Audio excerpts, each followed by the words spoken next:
সাদা তেল আর ঘিয়ে আমি বড়ি ভেজে নিয়েছি।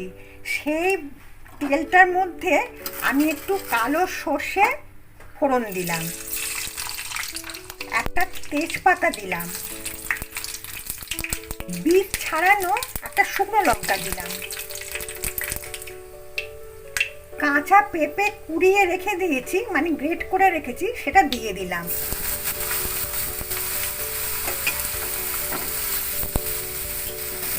একটু নুন দিয়ে দিলাম,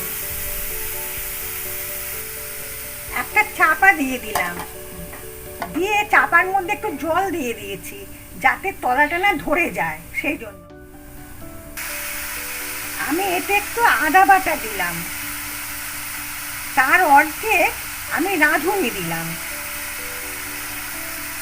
মশলা ধোয়া জলটা দিয়ে দিলাম। এবার নেড়ে দেব। পেঁপেটা প্রায় সেদ্ধ হয়ে গেছে। এর মধ্যে আমি সাদা তেল আর ঘিয়ে যে বড়িটা ভেজে রেখেছিলাম সেটা দিয়ে দিলাম। আমি দুধে একটু আটা গুলে রেখেছিলাম, সেইটা দিয়ে দিলাম।